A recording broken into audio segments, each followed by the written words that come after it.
The church was silent except for the echo of my heartbeat in my ears, my hands trembling around the bouquet as I stared down the aisle at the man I was about to marry. Just as the officiant asked if anyone objected, the doors banged open and in stormed his ex, mascara smudged, clutching a crumpled envelope and a look that could slice through steel. The gasp from the crowd was nothing compared to the cold rush in my veins when she shouted, "He needs to see this before he ruins another life."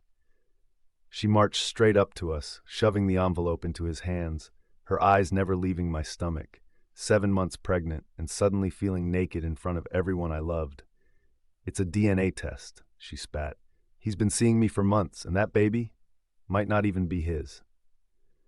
The room split into whispers and stares, my mother sobbing somewhere behind me, my soon-to-be husband frozen like he'd been struck by lightning. I felt the walls closing in, every secret, every late night, every argument crashing into this single humiliating moment. He tore open the envelope with shaking fingers, eyes darting over the paper, lips moving as he read. He looked up at me, pleading, accusing, terrified all at once. I wanted to scream, to run, to disappear, but all I could do was stand there as he muttered, "Is it true?" I remembered every time he'd left in the middle of the night, every time he came home smelling like perfume that wasn't mine, every fight that ended with him storming out and me convincing myself I was paranoid.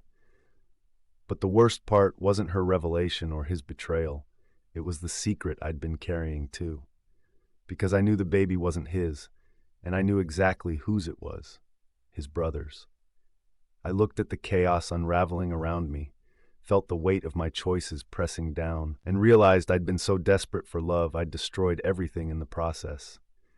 The ceremony ended not with vows, but with the truth, and I walked out of that church knowing there was no coming back.